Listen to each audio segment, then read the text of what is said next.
Hello everyone, welcome to NeoUnrealist. Well, it took 4 episodes, but the Wamyn have finally arrived with a big splash in the Disney Plus streaming service TV show, The Mandalorian. Women! Oh my god! Alert Anita Sarkeesian and the blue check marks. You've got an honest-to-goodness, non-token woman in a speaking role, and she didn't hide her face behind a helmet. Hallelujah! The patriarchy has been smashed. Can we just watch some Mandalorian now? All snark aside, now it wasn't a woke fest. Very good episode here, and when Star Wars is at its best, it's making callbacks to things like classic westerns and the great Japanese director Akira Kurosawa's films. And this episode gives us both, incidentally. So before we go forward, as usual, be forewarned that the spoilers will abound from this point on. So you've been given your spoiler warning. Bail out now or forever hold your peace if you want to watch the episode spoiler free. Okay, so we open up on an image of an idyllic village of krill farmers. These blue little shrimp-like creatures. It looks like a bunch of peasant farmers they're collecting some very blue krill. The krills are in some pools of water. It's a peaceful village. The children look happy, and the men and women are busy at work, harvesting the krills, which one assumes is their staple food, and what they sell to make a living. The camera focuses in on one woman and her daughter in particular, and there doesn't seem to be a father in evidence, when suddenly out of the tree line, a band of orcs bursts out, and the people have to flee to Edoras to alert King Theoden to summon the riders of Rohan. Alright, so I'm kidding. They're not orcs. They're an alien species called Clatuinian? I don't even know how you would say this. Clatuinians.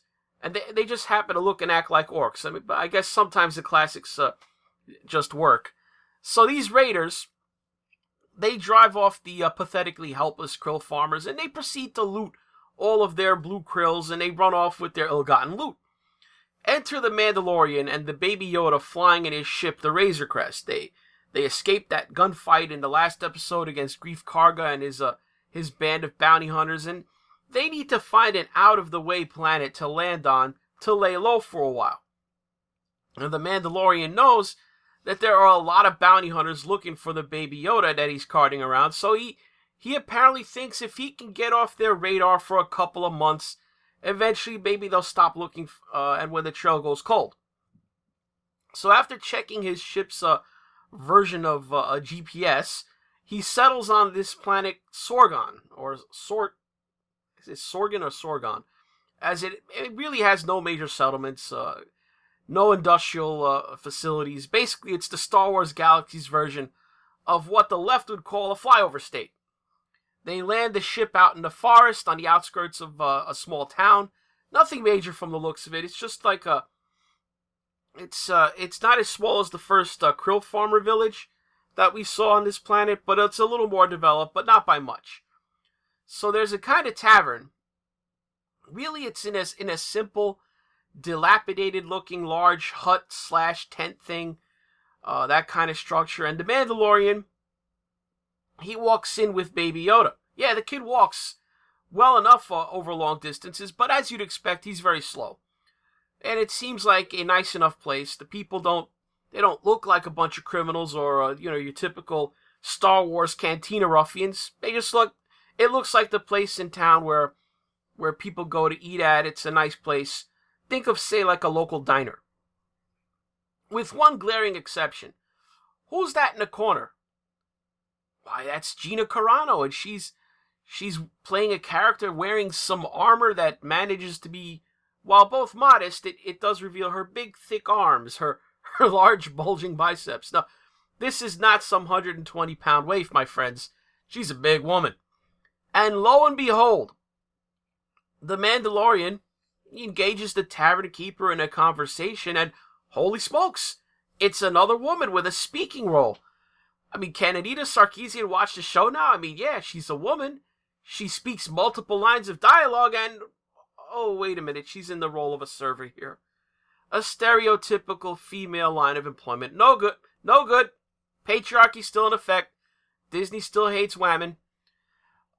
Oh, wait. the big, tough-looking woman has disappeared suddenly.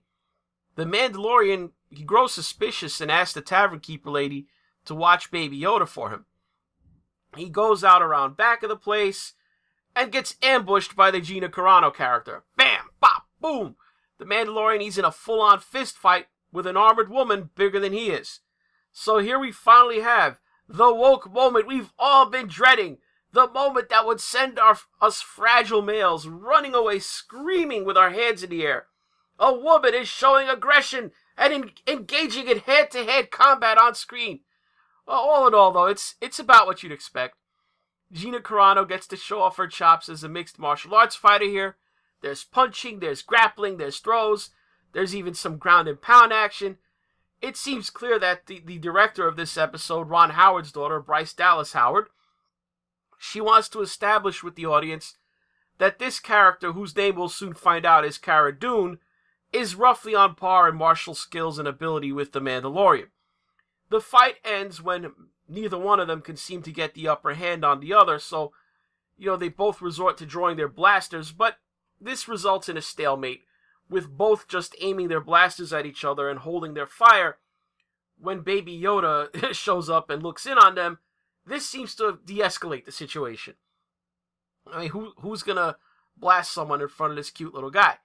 It seems that the Mandalorian, he'd already surmised that this Cara Dune was not a bounty hunter because she's wearing the armor of a Republic shock trooper, and the fact that she had a lethal weapon, she had a blaster, but she didn't lead with that, she didn't use it when she first ambushed him, that seems to clue him in that she wasn't after him for a bounty. So over a meal, she explains that she used to fight for the Rebel Alliance in the Galactic Civil War, and that after they won and took over the government, and she was in the Republic military, she grew disillusioned with all the politics and the nation building and just the boredom of peacetime, so she deserted and to hide out in the Outer Rim. She'd mistook the Mandalorian for a bounty hunter sent after her. Now, clearing up this case of mistaken identity, it seems no harm done. She's content to tell him, hey, she found this place to hide out first. She wants him to move along, find his own spot. Which seems to have been the Mandalorian's a preference, as he says to Baby Yoda, hey, this planet's already taken. So he flashed the Mandalorian ship again, where he seems to be doing some last minor preparations to take off, when he's approached by a pair of villagers from the krill farming village we saw in the intro to the episode. And, these two men, they want to hire him. And here we get to where this episode is a total homage to the classic 1954 film by Japanese director Akira Kurosawa, Seven Samurai. Now, if you've never seen the movie Seven Samurai, you're more likely to have seen the 1960 American Western remake of the movie titled The Magnificent Seven. Now, George Lucas has always said explicitly that two of his major inspirations for Star Wars have always been Kurosawa's films and classic Western movies. The basic plotline for the movies The Seven Samurai and The Magnificent Seven, it's basically that you have a group of pathetic, helpless farmers suffering under the raids of a large group of bandits who've moved into the area and taken over the lawless region. And having no warriors among the farmers, they have to go out and enlist the aid of a small group of itinerant and out-of-work mercenaries to come to their village and take care of their bandit problem for them. Now, the warriors, they come to live among the villagers, and then they'll proceed in the movies to train them up so that they're not completely defenseless when the bandits return. And then the bandits come, and with the help of the now bucked up and minimally competent trained villagers, they defeat the bandits. Only in this episode of The Mandalorian, when he takes the job from the villagers, he doesn't want the money necessarily, he just needs a place to lie low. And their village, he learns, is out in the hinterlands, so he thinks it's probably safe enough for both him and Cara Dune to share and stay out of trouble. So he offers her the money for the job and turns it into the Two Samurai, or the Magnificent Two. I'm sure they would rather have seven, but they got to make do with two. So you go through a couple of scenes of the Mandalorian and Baby Yoda. They're put up in a small hut of their own. They're fed. The village woman from the intro scene, clearly, she seems to have taken an interest in the man, both as the means of her village's salvation, and it's also clear there's a subtext. It's not overt, but how shall I put it? She seems to be asking him the kind of questions a woman asks about a man when she's interested in him as more than a friend, a romantic interest. Mostly, though, I think this is the writers giving us an insight into the title character's background in his own words. Because to this point, through 3 episodes, you have to keep in mind that there has not been a lot of dialogue from the main character, and certainly not much of it about himself. So this is the most we've seen the Mandalorian speak in any portion of any episode, and for what it's worth, he seems content to answer this woman's questions. He finds out through their conversations that her name is Omera, she's a widow, and she has a young daughter named Winter. It's understated, but it's also clear that the Mandalorian is on some level mutually attracted to the young widow. He even goes so far as to explain that if he were to ever remove his helmet in the presence of another, he could never put it back on, at least not as a Mandalorian. This is not their way. So this is important. He says he's never taken off his helmet in the presence of another person since he first put it on as an orphan child. And to emphasize this fact, when it is time for him to eat his food, Omera has to leave the hut before he finally, for the first time in this entire series, removes his helmet to eat. But even for that, the camera pans behind him and down, so he can't see his face. All you see is him from behind as he eats, while he's looking out the window to watch Baby Yoda play with some of the village children outside. Later on, after he's fed and they're all settled in, the Mandalorian and Cara Dune, they go out at night to do a little recon. The Mandalorian, he gets to use some more of his little his Batman-style gadgetry in his armor to ascertain that the enemy force numbers around 15 to 20 humanoids on foot and one large-scale vehicle which apparently has snapped off some tree branches way up higher than the height of most humanoid species. The tracks in the dirt that he finds, the very large tracks, reveal that the vehicle is in fact an Imperial ATST walker. You remember the old chicken walkers from the Empire Strikes Back and the Return of the Jedi. So yeah, there's just 2 mercenaries up against an armored vehicle like that. They seem to sour on the job quickly, and they go back to the village to tell them, hey, you guys need to pack up and move, because 2 people on foot can't really handle a walker like that. The villagers, though, like most farmers or ranchers, something about farmers or ranchers really, not just in fiction, but in real life, especially if they've lived on a certain plot of land for multiple generations. Their entire identity gets wrapped up in that place, and it becomes inconceivable for many of them to leave or give it up without a fight. And we've seen this throughout history, that no one fights harder than people defending what they feel is their home. And it's really at the root of the world's most intractable and never-ending conflicts, like you see over in the Middle East or in Kashmir, or those farmers in South Africa, or the Mormon farmers in Mexico who were just in the news.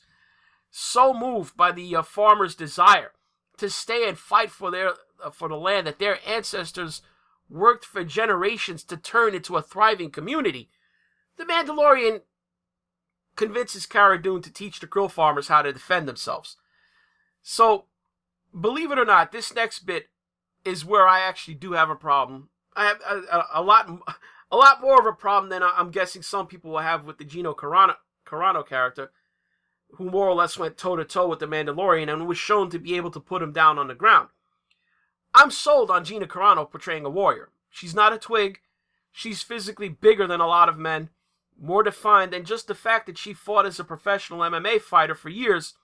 It's not a stretch for her to play someone who knows how to fight, because she actually knows how to fight. And they give her a very solid background to explain her possessing these attributes and skills in the show. She fought in the Galactic Civil War with the Rebel Alliance and served in the New Republic military afterward. So given that the war ended 5 years ago, previous to the start of this show, and she's clearly been a warrior since then, we can safely assume that Cara Dune's been a soldier for a minimum of 5 to 8 years continuously. This is not Skinny Ray on Jakku, somehow able to ragdoll criminals more than twice her mass with no background to explain how she's capable of this. But in this scene, as Cara Dune is drilling the farmers and trying to turn them into a barely competent fighting force, we learn that the woman who's sweet on the Mandalorian, Omera, that she can shoot a blaster very well. When asked who can shoot, she raises her hand, and in the marksmanship training, she does in fact outshine by far all the other villagers. I have no problem believing that a woman can shoot very well. I mean, there's no physical reason that would prevent a woman from being a good shot. I've seen plenty of examples in real life of excellent women marksmen.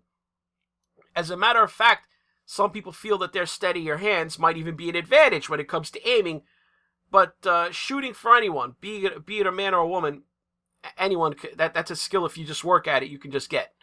It's not a natural skill to have, though. You have to either be taught or practice a lot on your own a lot. So even then, you can't just stop once you're good. I mean, even the best marksmen in the world would become rusty if they didn't put in any time practicing for a long period of time, say months or worse, years. So I'm certainly not an expert, but I've heard it said, if you're not putting in time on the shooting range at least every month or so, that you're going to begin to see a negative impact on your marksmanship. So we see no explanation of this for how Omera, the widowed farmer woman, she lives in a village which has no blasters, no weapons of any kind. She has a young daughter and is a widow, which doesn't lead you to believe she was off fighting in the Galactic Civil War or in any organized military organization. She's adept at harvesting the blue krill, and everything we've seen suggests she spent her years in this village. We've had several scenes where she's engaged in conversation with the Mandalorian, and they clearly have gotten past the point where they're strangers. He's shared things with her about himself that we've never seen him say to anyone. We get no hint or explanation to how it is that she's Vasily Zaitsev with a blaster in her hands. No one else in the village shows anywhere near her ability, man or woman. How did she learn this? But more or less, that's just the big glaring woke factor, the big hole in the episode that took away from an otherwise solid episode. We get the climactic set battle after the villagers have gone through their training, when the Mandalorian and Cara Dune, they go over to the bandit camp to cause some trouble and lure them into chasing them back to the village so they can bring their walker into the trap that they've prepared to take it down. They had the farmers dig some deep trenches in front of one side of their village and then disguise it as their water-filled krill pools. They then built a palisade-style wall of obstacles around that side of the village in a semicircle, but they left a gap in it to funnel the attack in towards their pit trap for the ATST walker. The raid on the bandit camp, it works, if barely. They don't execute that part as cleanly as I think they'd have liked, and they wind up doing a lot more fighting in the camp than I think that they expected to do. So having provoked the bandits, they run back to the village with the ATST hot on their trail, shooting at them with blaster cannons the whole way. Remember that scene of from Return of the Jedi with the Ewoks running. They make it back to the village, and they along with the farmers, they now get ready to make their stand. The walker moves out of the tree line, but just when it gets to the trap, it stops. The crew must have known enough that the weakness of any walker-type vehicle is the legs, and here it was standing at the edge of a series of pools. Think of like rice paddies, and that even were none of them booby-trapped, it probably posed something of a problem walking over that uneven ground. Now the bandits on foot arrive, and the battle's on. And the problem being here is that if the Mandalorian and Cara Dune don't find a way to get that walker to step into their trap, they will clearly be outgunned and overpowered by its firepower. So here, Cara Dune, she takes the initiative. She leaves cover to draw the fire of the walker. She uses the Mandalorian's blaster to harass the crew by aiming for their viewports, and then she takes cover in one of the krill pools. This works, as it annoys the crew over the course of the next few minutes. They finally they focus on her, they move up to take her out, and it eventually results in the walker tipping over, and the Mandalorian then runs up. He tosses a thermal detonator into the crew compartment, wipes out the walker and its crew. Now the bandits, seeing the battle turn against them, they've taken heavy casualties, they lost the walker, they rout and run away. the farmers, they've won the day. Hooray. So here we have a twist on the Seven Samurai Magnificent Seven ending. When in those films, when peace and tranquility is restored to the village, in the Seven Samurai and the Magnificent Seven, the villagers who were desperate for the aid of the warriors in the beginning, once the danger has passed, they seem to have no desire for the rough, aggressive men to stay behind.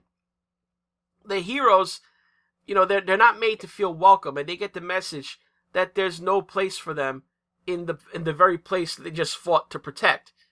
In this case, though, the widow Omera seems to have really wanted the Mandalorian to stay with her and become part of the village.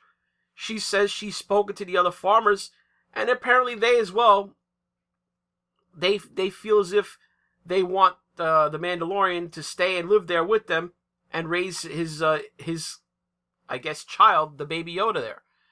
Now, the Mandalorian, for what it's worth, he seems very tempted to take off the helmet and abandon the Mandalorian way and give Baby Yoda a stable home to grow up in. In the end, though, he decides against this and asks Omera to raise Baby Yoda for him, as it just would be dangerous for this kid to stay with a wandering bounty hunter like him. Omera agrees and says she'll take care of the child, but this gets thwarted when another bounty hunter shows up, gets shot in the back by Cara Dune, and it's discovered that he has one of the tracking fobs that are key to finding Baby Yoda. So you can assume if one bounty hunter knows that Baby Yoda's in that village, that more are going to eventually show up. So Baby Yoda and the Mandalorian, they have to leave. They part ways with the farmers. They're very sad to see them go. Cara Dune, she walks back to the town where she met the Mandalorian, and roll credits. Overall, I give this episode a 7 out of 10. It was pretty good, but for me, the lack of any background on Omera's unusually superb marksmanship and ability to take command of her fellow villagers under fire smacks a little bit of Walt Disney at work. Still, if that's the only nitpick I really had with the episode overall, it wasn't as bad as many would have feared once we got the inevitable introduction of significant female characters, and rest assured, we will be seeing Cara Dune again. I think I saw something somewhere that she'll be appearing in the final 2 episodes of the first season, numbers 7 and 8. She's a fantastic addition to the cast, so I actually look forward to seeing more of her going forward. And the show can't be just this one guy walking around all on his own all the time with a baby. So in a sense, the way he has to go off on his own at the end of every episode, it kind of reminds me of all those bittersweet endings that you'd see in those old 1970s or early 1980s era TV shows, like Kung Fu or The Incredible Hulk, where the main character in both those shows, you could never quite fit in anywhere or be happy for more than a few short moments. Somebody will always start messing with him, or he'd bring too much danger to the community that he cares too much about, so he has to move on. And at the end of every episode, cue the sad music, the lead character walking off into the desert wastes in the case of Kung Fu, or hitchhiking along some highway in the case of The Incredible Hulk. Each of the 4 episodes so far has ended with the Mandalorian and Baby Yoda back on the ship, flying away to another planet after they've worn out their welcome on the one they were on. That's all for this New Unrealist. If you want to help the channel, do me a favor, hit like for this video, leave a comment below, mash down on the subscribe button if you're not already subbed to the channel, and click on the notification bell beside it, because otherwise, if you don't put it on the all setting, it's not going to keep up with new content. If you want to contribute directly to the channel, toss your hard-earned dollars, your Imperial credits, into that tip jar. Follow the links below to Patreon, subscribe to our PayPal. Or if you watch this on BitChute, you can just click on the green tip pledge button on the video player. But most importantly, thanks for watching.